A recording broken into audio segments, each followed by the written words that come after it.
So welcome to this session on resilience and mental well-being, so performing during times of stress. My name's Purdy. I'm here to take you through this next 1 hour workshop. I will say up front that this workshop that we run is usually 90 minutes, so it normally is a little bit longer, so there's quite a lot of content to squeeze into the 1 hour. So I am going to try and keep it quite snappy, but hopefully you can still take away some key learnings and key understanding from the session. So thank you for having me here. It's wonderful to be back at the Women into Leadership events. I've spoken at, I think, 4 or 5, maybe 4 of them now. It can sometimes be a little bit intimidating standing up here in front of so many women, but you all have such smiley faces, which makes me feel a little bit more comfortable. But the session title, Performing During Times of Stress, some could say that what I'm doing right now is a situation that could bring a little bit of stress or worry. And we're going to be digging into that a little bit more during this session. So before we begin, just to introduce you to who the Wellbeing Project are. So we've been around since 2007. And since then we've been delivering a whole host of wellbeing workshops to many different types of companies, public sector, private sector, small and large. And I'd say over the last few years, 70 to 80% of our workshops are on the subject of resilience. And I think given the times and the amount of pressures that we face inside work and outside of work, that will come as no surprise. So the objective of today's session is to help to build your understanding of resilience and how you can bounce back during times of adversity or times of stress. How to bounce back from the challenges that life throws at us. So this session isn't about how to eliminate stress completely from our lives, because we think that would be a little bit unrealistic. There's always going to be a little bit of stress there, but it's how do we thrive and how do we balance this stress? Okay, so we're going to go straight into the session. So resilience, before we look at what resilience actually is and how we define resilience, I'm going to ask you a number of questions. So I'd like you all to stand up, please, just to build the energy. Hopefully you haven't had a really heavy lunch, and I'm going to give you all stitch, but we are going to be up and down a little bit. So I'm going to ask you 5 questions, and what I'd like you to do is, if the answer to that question, I'm sorry about the air conditioning units there, just watch your head. I'm going to ask you 5 questions, and if your answer to that question is yes, I'd like you to sit down. Yep. If the answer is no, you remain standing. Okay, so first question. Within the last week, I felt pressure at work.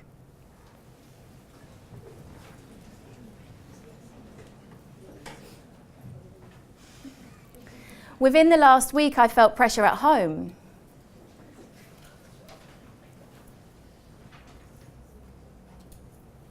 I often feel overwhelmed at work.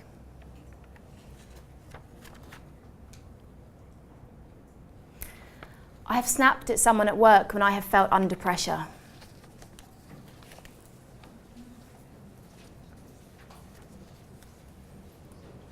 I often create a story in my mind with how a situation will play out before it has even happened. Okay, so there's a lot of pressure around us. There's a lot of pressure at work and at home, and it's undeniable. So we're not here to say that pressure is completely going to be eliminated. There's definitely ways that we can reduce pressure, but it's how do we deal with that? And you can all stand back up. Congratulations to the ladies that remained standing at the end there. You're doing a great job. So now I'm going to ask you another 5 questions, but this time if the answer is yes, you remain standing, and if the answer is no, you sit down, okay? I feel like I have adequate time at work to be creative, to plan and to recover.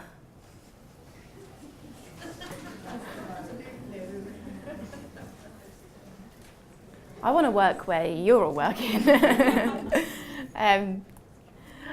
I feel like I have adequate time at home to rest, rejuvenate and recover.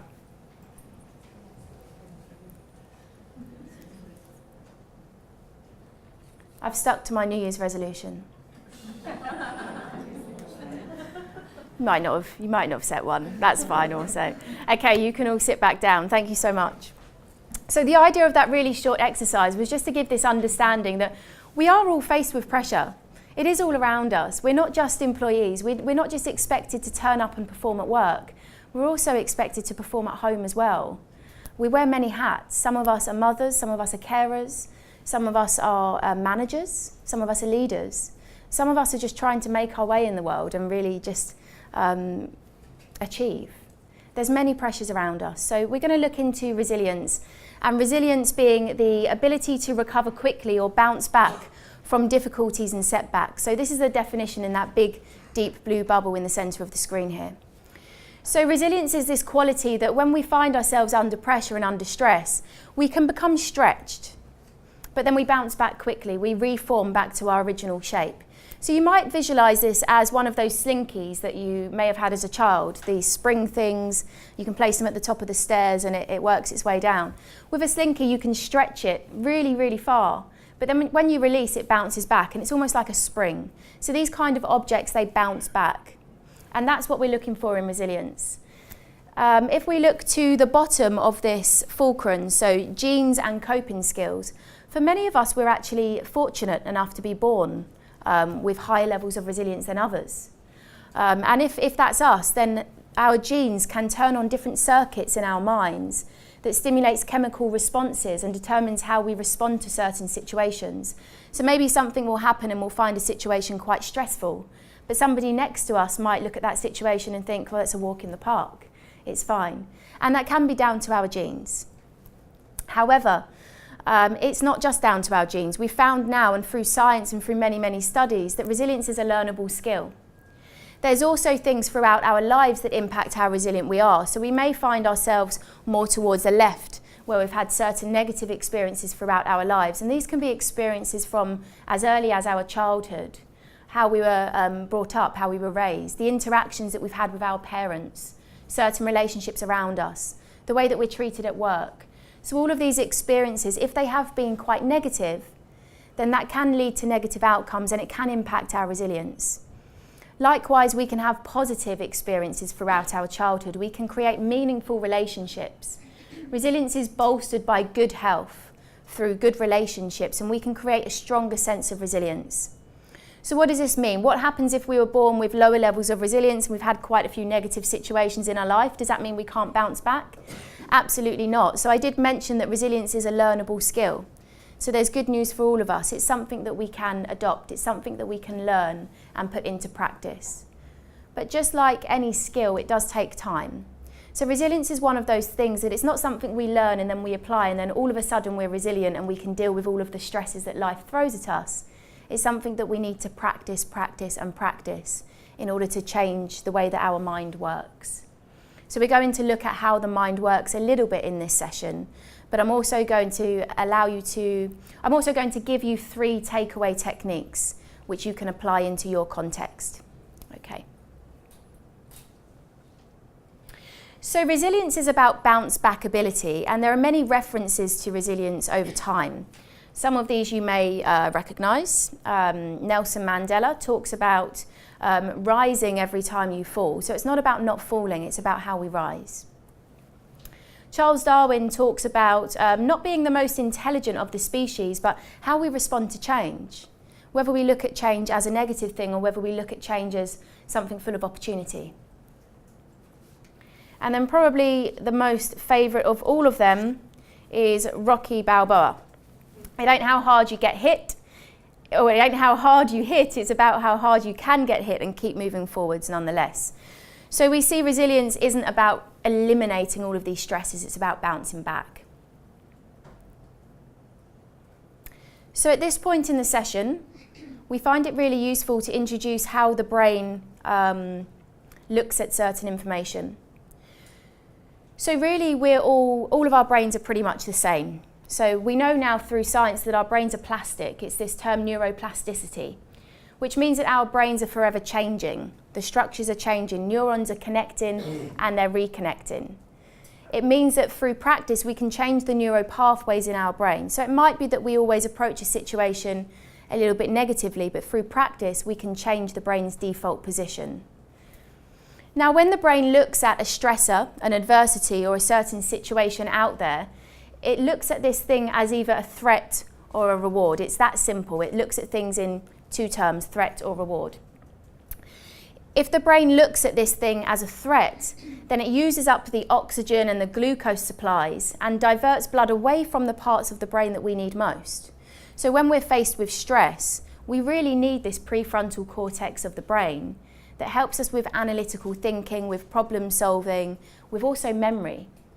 But what happens is when the brain looks at something as a threat, it triggers chemical responses such as adrenaline and cortisol, and this is known as the fight or flight complex, which you may have heard of, fight or flight. So we're getting ready to either fight or we're getting ready to flee. Or sometimes it's even this freeze response where we just don't really know how to react. And that's quite often because the brain is in threat and it's diverting its supplies away from the brain, getting us ready to take action. However, if the brain looks at this thing, this adversity, this challenge, this scenario as a reward, which we can learn to switch on, it starts to access the full capacity of our brain. We start to think more clearly, our memory improves, our logical thinking improves. We become more analytical and we can access that creative function of the brain. So why is this relevant then? Because whatever happens, the brain is really looking at things in black or white. Is this a threat or is it a reward? So what we can do is learn how to maybe switch on that reward state. And we can do that by how we think about a certain situation. And there's many theories that play on this, such as emotional intelligence theories, where we look at how our thoughts impact our emotions, which then impact how we act. How we think impacts how we feel, and then impacts how we behave. So therefore, if we can slightly change the way we think about situations, it's likely that we can shift the gear in the brain to look at the situation as a reward rather than a threat. So we're going to look at techniques which enable us to do that. Is that okay so far? Any questions so far? Yeah? I will say there is going to be a question and answering section at the end, but if there's anything that you're really eager to ask, then I'm fine with that also. Okay. So I'd like to introduce you to this model called the pressure performance curve. Now, I'm not too sure if you've seen this before. Has anybody seen this pressure performance curve? A few of you, okay. Perfect. So the idea of this model is really useful. It's a twofold challenge. It's how we look at pressure and how this impacts ourselves, but also how it impacts the people around us. Now, we know that pressure impacts our performance. If we had absolutely no pressure, no demands placed upon us whatsoever, it's highly likely that we'd be quite bored and that our performance would be quite low. So here we see that the level of pressure and demands placed upon us impacts our performance here. When we find ourselves in this boredom zone, that's when we can find ourselves focusing on things that aren't so productive. It might even be that our brain starts to shift gears slightly and we start to focus on mainly the negative things going on around us rather than the positives. So we really don't want to be in this zone for too long. When we increase the pressures and demands that are placed upon us, we find that our performance actually starts to increase and we find ourselves moving into this, what we call a comfort zone. So we have a certain amount of pressure placed upon us, we have demands, we have challenges, maybe some goals at work, but it doesn't seem really unrealistic, it seems quite manageable. And in that zone we feel quite comfortable, like we can perform. And it's a zone where we all would love to be. We'd all love to be in this comfort zone. But for many of us, we find that that comfort zone lacks a little bit of challenge. We find that we're capable of a little bit more. In which case, when we layer on a little bit more pressure, a few more demands, we can find ourselves moving into this stretch zone, and our performance still increases. So with more pressure and a little bit more stress, our performance does actually increase, and we can find ourselves in this optimum zone.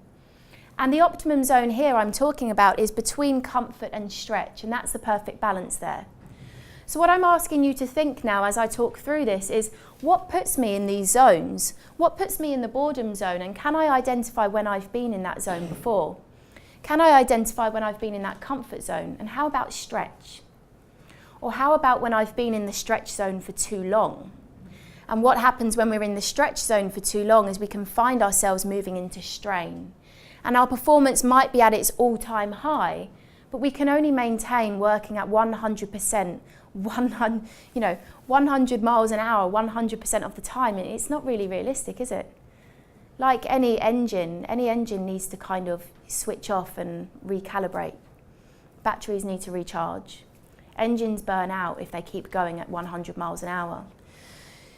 So here we find that if the stretch and the pressure and the demands keep coming all the way up, our performance is at this all-time high, but it starts to become this slippery slope. And we start to find that we can tip over the edge, just like we're about to take this big kind of slope on a ski slope. We can find ourselves shooting down there, and it's quite quick. So we can find ourselves moving down into a strain zone, which is represented by the pink on this graph. The strain zone isn't really a nice place to be. We feel a little bit uncomfortable. We feel quite uncomfortable, actually. We feel like we've been going for too long. It's different for all of us here. So one thing to point out with this pressure performance curve is that it's very individual. So what places me in the comfort zone may be completely different to what places you in the comfort zone, likewise with strain, crisis, and boredom. So it's different for all of us. Here the challenge is about identifying what it is that puts me in that zone. What kind of tasks put me there? Is it when I'm working on a project for too long that it starts tipping me into that strain zone? Or is it one particular task that puts me there? I haven't been doing it for a long time, but it's this one particular task that I know is going to put me in that zone.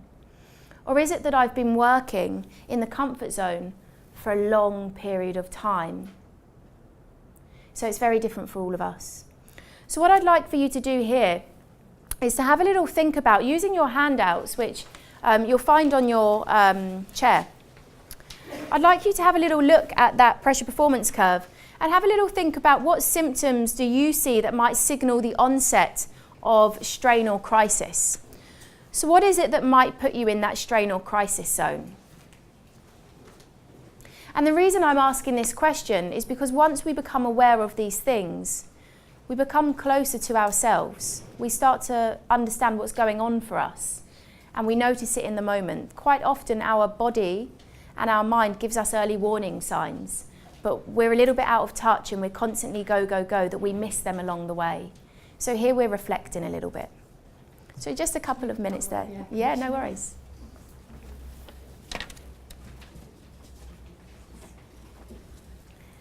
So you're thinking about what puts you in, what kind of things put you in that strain or crisis.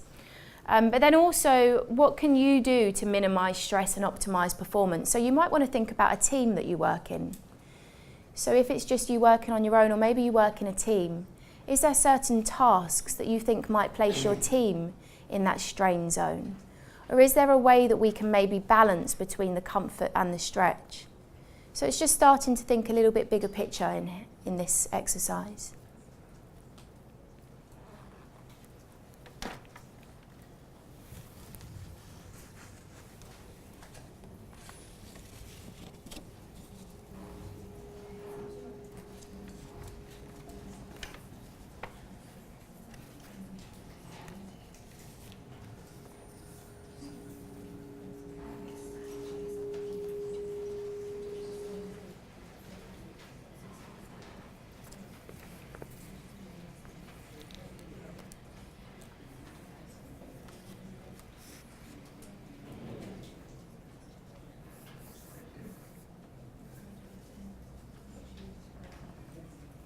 So in summary, when we're looking at this model, at boredom or the lower end of comfort, we can find it hard to motivate ourselves. And it's hard to find the energy to complete most even basic tasks when we're in that boredom zone. Then at the higher end of comfort and stretch, this is where we're kept interested with belief that we can succeed, right? Which means that we're able to easily find the energy that we need to deliver the tasks at hand. Our motivation tends to be high, and it doesn't feel hard to be committed and interested in what we're doing when we're in this zone. Strain and even into crisis is a completely different story. The demands seem to be moving faster than we are. Although we're expending a lot of energy to cope, we probably feel like we haven't got enough to sustain such effort in the long term. So here we're just contemplating what is it that puts us in that zone, what places me in those zones, and what might place my team in that zone. And that might be something that you think about when you come out of the workshop.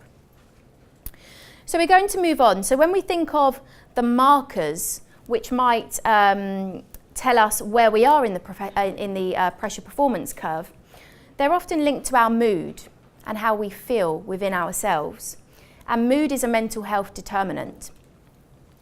So we've developed this model called the mood map. So the mood map is a model developed by the Wellbeing Project, and it's a model that helps you understand where you are within your mood, what zone that you're currently working within, and then how you can take a more proactive approach in managing your longer term resilience. So let's look at this model a little bit closer. So we know that there are many hormones that impact our mood. Most of us are aware of that. And one of the hormones here is adrenaline. So adrenaline is that hormone that gets us ready to go, and it's quite an important hormone. We need it. We need adrenaline to get us going in the morning, to get us going for any kind of task. Just like if I stepped out here onto the street and a car zoomed in front of me, I jumped back. It's adrenaline that enables me to react, so we do need some of it. However, we can find that adrenaline can be matched with cortisol, which is known as the unhappy hormone, the stress hormone. And cortisol can wreak havoc in our gut.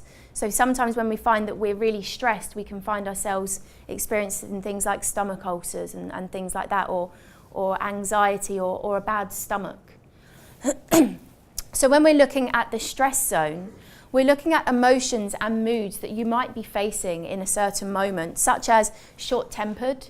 Maybe you find yourself distracted. Maybe even a little bit aggressive or antagonistic. So there was that question at the beginning, I've snapped at someone when I felt under pressure. So that kind of behaviour is linked to the moods in this stress zone.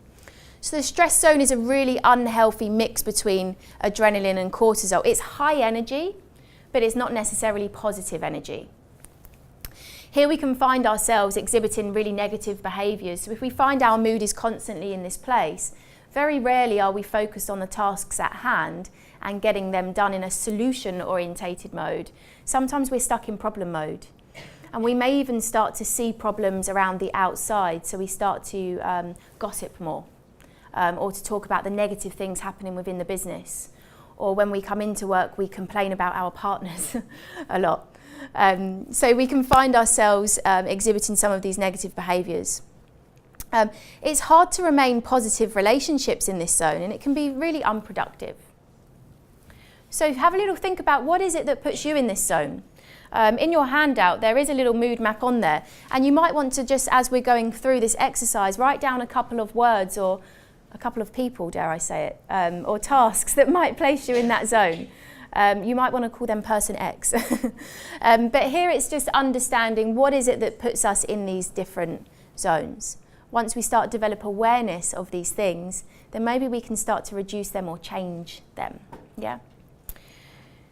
So let's have a look at something a little bit more happy, a little bit more positive. So the green zone we call the high performance zone. And the high performance zone is a real ideal mix of adrenaline, which is that hormone that gets us going, but also dopamine, which is known as the happy hormone. So it's a real high energy space, and it's also very positive.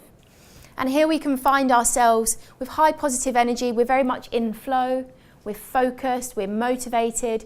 And this is probably where you're in that perfect balance between comfort and stretch on the pressure performance curve. So you're working to high standards.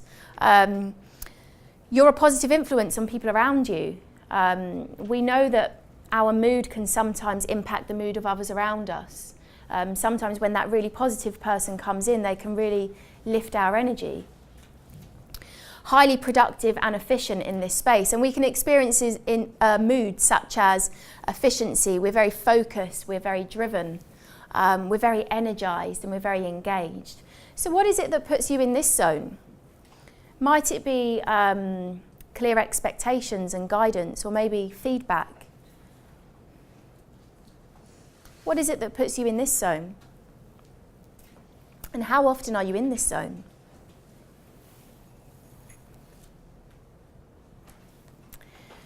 So then we have the yellow zone, which is also known as the recharge zone. The recharge zone is kind of like our bounce back. It's kind of our bounce back zone where we can recalibrate, recharge our batteries, and it can relate to that comfort zone in the pressure performance curve. So here we've got a perfect mix of dopamine, that happy hormone, but also serotonin, which is our relaxation hormone. serotonin starts to kick in to relax us, to give us that sense of calm. And here we're perfectly balanced. So it's a positive energy, but it's quite a calm energy.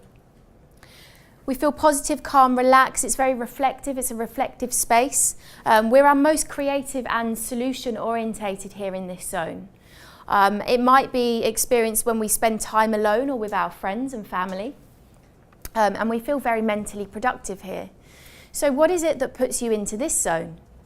Quite a lot of people, when we do this workshop in the 90 minutes version, or even in a full day version, we have workshops called the 5 Pillars of Resilience, and we look at this in greater detail. Many people say, my holiday puts me into that zone. So I give myself time to bounce back. I give myself time to relax. And I say, that's fantastic, but what about the rest of the year? So you're 1 or 2 weeks in the Seychelles or Madrid or Barcelona or Greece or Cornwall is fantastic, but what about the rest of the year?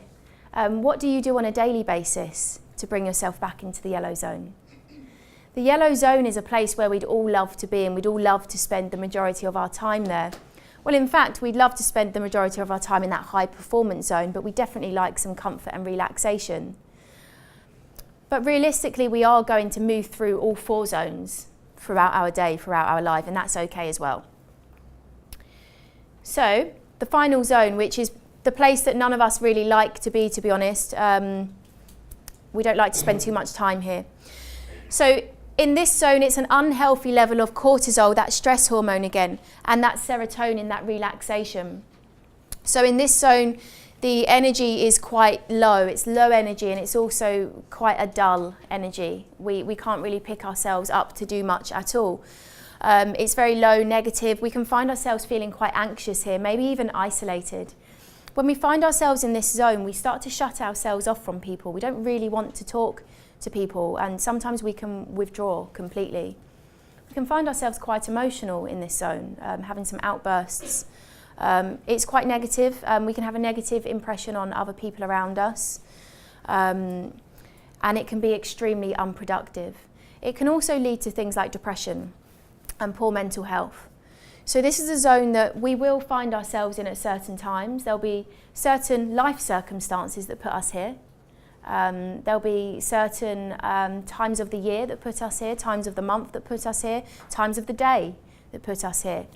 But the idea is how we bounce back and how we learn to not spend the majority of our time in that place. So have a little think about what puts you in that zone, that exhaustion zone. What is it that places you there? Is there certain tasks? Is there certain times of the year that puts you there? And do you notice when you are in that place? Or does it pass you by very quickly?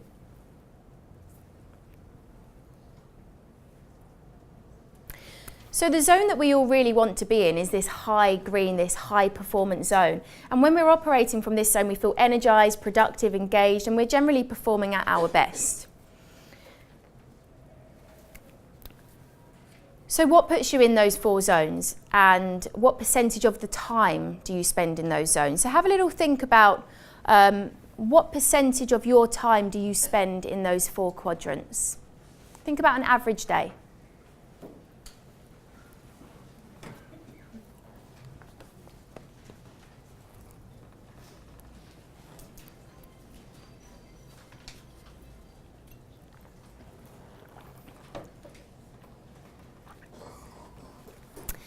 And then have a little think about 3 things that you can do to ensure that you spend more time in the right-hand side of the mood map.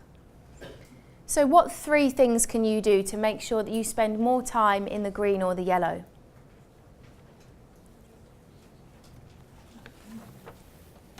We can't always eliminate people. We can delegate some tasks though, potentially.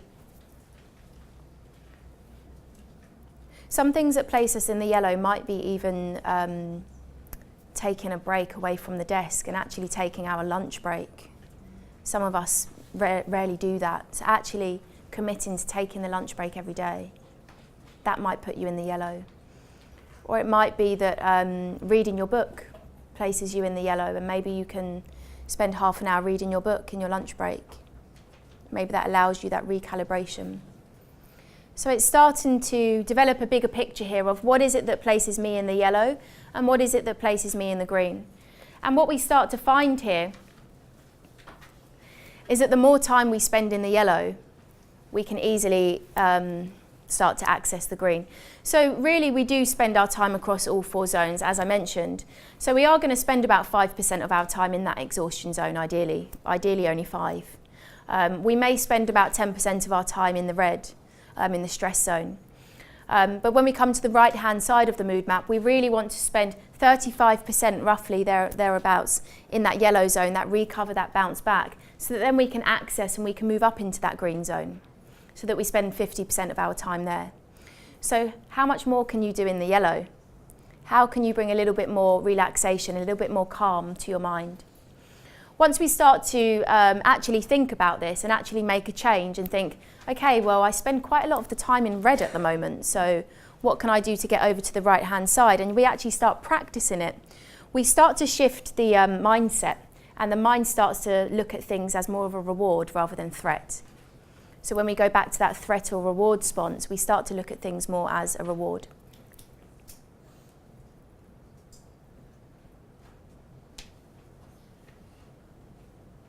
If you're already on the right-hand side of the mood map, how do you stay there? So what can you do to ensure that you stay there? Because, like we said, with the pressure performance curve, pressure and stresses are constantly coming and going, coming and going.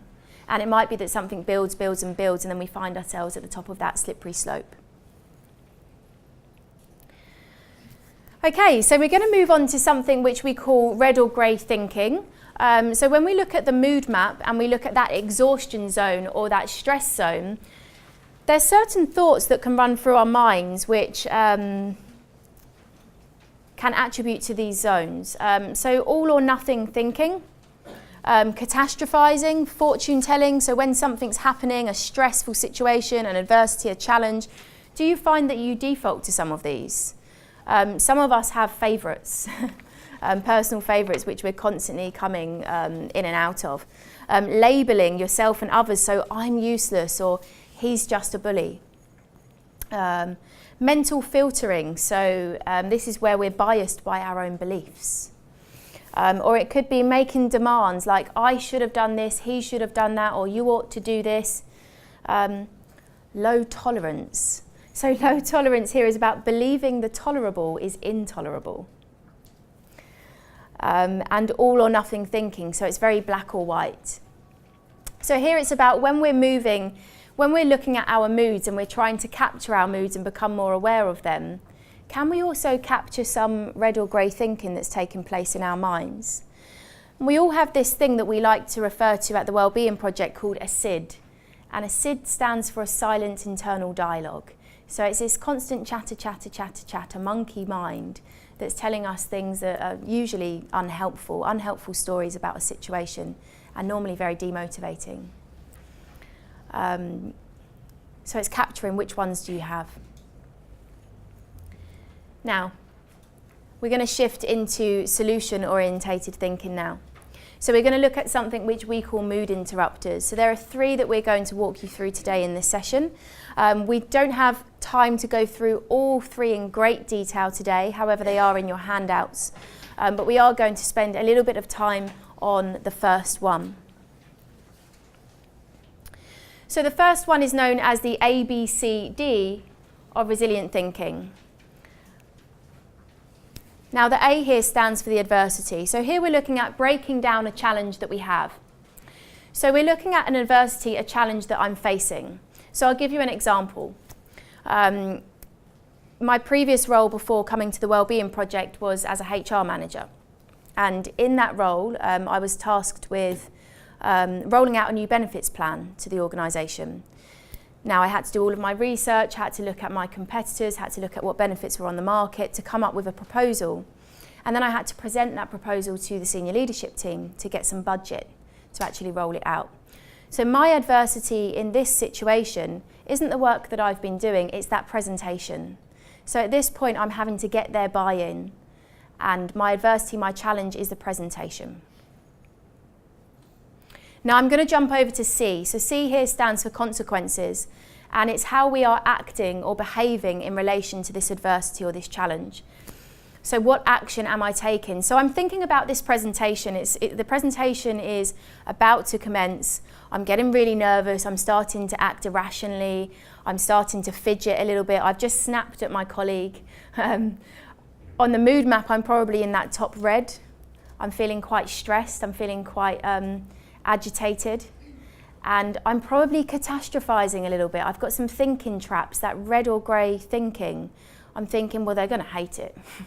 They're not going to give me the budget. It's going to go wrong. I'm going to choke. I'm going to lose my words.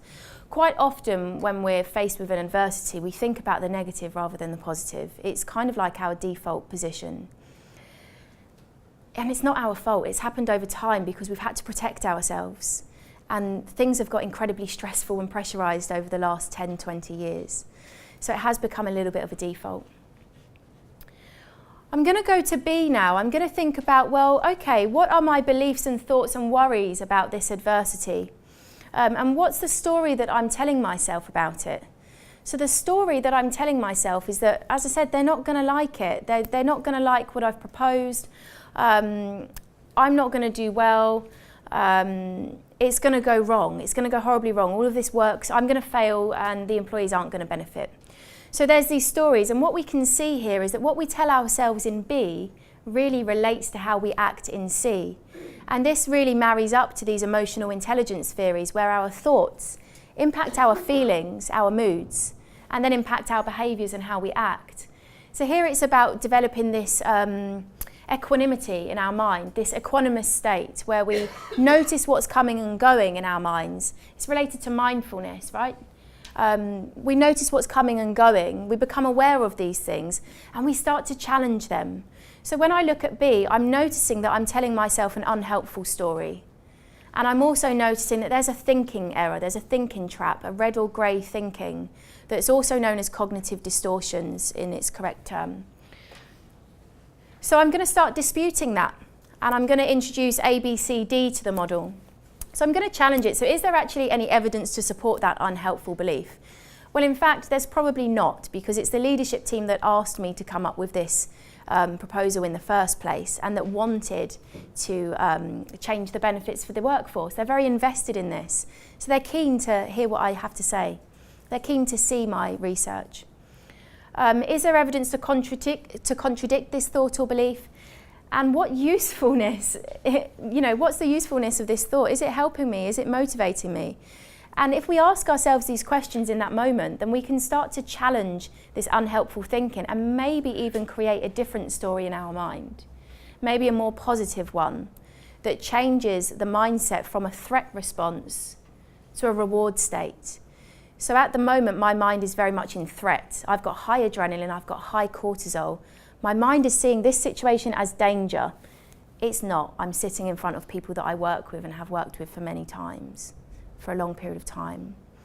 So I want to shift my mind into reward. So I'm going to start telling myself, well, they're invested in me. I've done all of my research. I've spoken in front of them before, and I've had all of this positive feedback. And if they don't like it, well, then I can go back and find a different solution. So before I move on, actually, the ABCD is a model that can be used. It's a way to challenge ourselves in the moment. It's also an exercise which you can use after the moment has happened. So if something's you got carried away in the moment and you found yourself in that high anxiety state and it's all played out, that's okay. Upon reflection, you can think about, well, what is it that I was thinking about that situation and how was I acting? And if I put myself back into that situation, how could I dispute those thoughts? What could I change? And once we start practicing this in the mind, when we come to the next adversity or challenge, because there will be another one, we can start to use this on the fly. So that's technique 1. And in session, we would work through this a lot more and allow you to actually map this out and think of an adversity.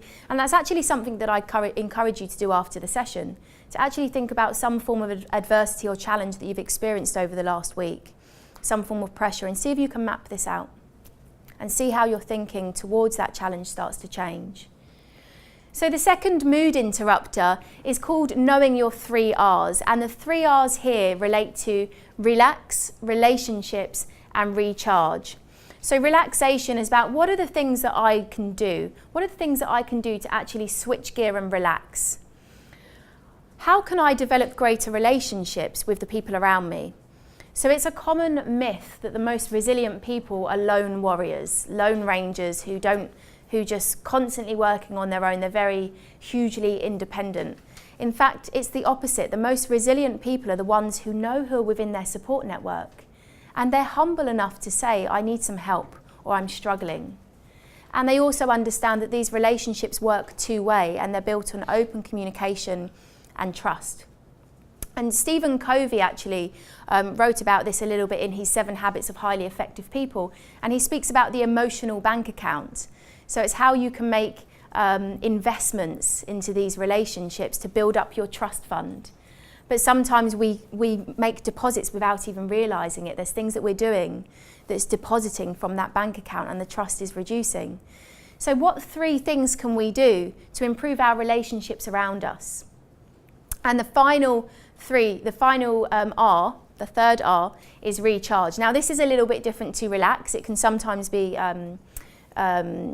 considered the same, but it's a little bit different. So recharge is about how we re-energize our body, and we energize our body with nutrients such as diet, what we're putting into our body, also the amount of exercise we get, fluid intake, so water, how much coffee we're drinking and alcohol consumption, and also how much sleep we're getting. So it's all about energy management. And knowing our 3 R's and this mood interrupter is about actually scheduling time for these 3 things. So not prioritising just the tasks on our to-do list, but prioritising time for relaxation, prioritising time to develop our relationships, and also prioritising how we recharge. And it's these 3 things that's backed up by many, many theories and studies and science that enables us to bolster our resilience. So I'd like you to have a little think about what 3 things do you do under these 3 headings every week to keep them going and to keep it positive.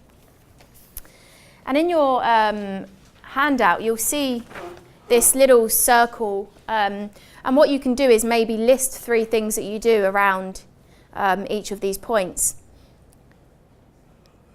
What we sometimes do in a session here is create a little bit of time pressure around this. So we'll give you 1 minute to list 3 things under each, or even 5 things under each. And what we tend to find is that there's one area where you've not listed anything. And that's because maybe it's the area where you're not really doing much. And then we find maybe there's a point of focus here. There's something we can change. Okay. The third mood interrupter that I'm going to leave you with, and there's more information in your handout, is about, or it's something that you can look into a little bit more actually. It's a fantastic study by a gentleman called Martin Seligman, who's probably the guru or the founding father of positive psychology. And he ran this article in 2005 in Times magazine where he asked 1,000 people who had registered for the free tool what went well, to simply do the following: record 3 things that went well for you today. He focused on the 50 most depressed people, people who were suffering with depression, the 50 most depressed in the group. And these are people that could hardly get up out of bed every single day. They were really struggling with everyday life. And what he found over 1 month was fantastic. Their mood completely shifted. And anecdotally, they were saying that they were more positive, they had a more positive mindset, and they felt like they could get up and actually make something of their lives. And this is simply by recording 3 things that went well in the moment. So you've all probably arrived here today, and the journey hasn't come without its challenges. There's probably a few things that have happened along the way that have annoyed you or upset you, or maybe it's been a plain sailing day, and that's great as well. But there's always things that are slightly irritating. And our mind can sometimes focus on those things. So I'd like you to think about right now, what 3 things have gone well for you today so far? And jot them down on your piece of paper.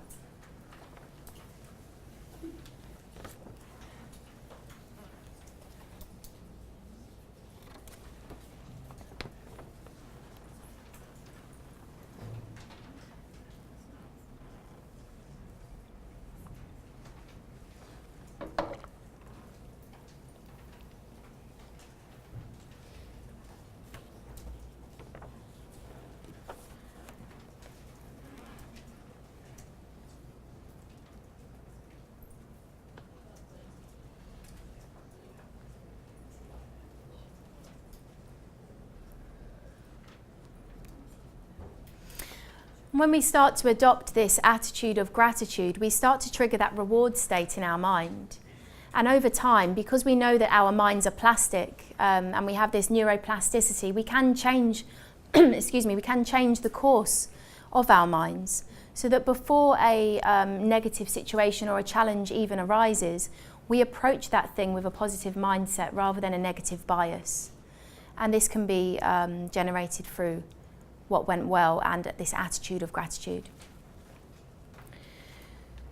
So we're coming to the end of the session now. We really have gone through quite a lot of information in a very short amount of time. It is a subject that we can talk about for a long period of time. In fact, I mentioned we do run workshops for a full day called the 5 Pillars of Resilience, and this is a real snapshot of that. But what I've hopefully left you with is 3 tools that you can start to practice and incorporate from today. The ABCD exercise to embed resilient thinking and to avoid those thinking errors. And please, when you start to notice these thinking errors, start to call yourself out on it and say, I'm catastrophizing again, black and white thinking, because then we can start to undo these things and change the course of the mind. Creating daily rituals and routines which embed the 3 R's, the recharge, the relax and the relate, and actually diarising these things and sticking to them. And see how your health and your resilience starts to improve as time goes on. And then finally, using the what went well exercise to foster this attitude of gratitude and to trigger that reward state in our mind. It is simple, but it's also very hard. It's very simple techniques that really aren't rocket science, but it's not a click of the fingers, and it does take time. We have to practice to embed this resilient thinking, and that practice does start from yourself. So finally, I'd like you to think about some actions that you might take away from the session. So is there 3 things that you can think that you might change or you might incorporate or do after this session to start to bolster your own levels of resilience? And also to reflect and think, how will you foster an environment which supports resilience in your workplace? Just a couple of moments to reflect, and there is a little bit of space in your handout. It's also something you can do after the session. Well, thank you very much. Enjoy the rest of your day, and it was great to be here. Thank you.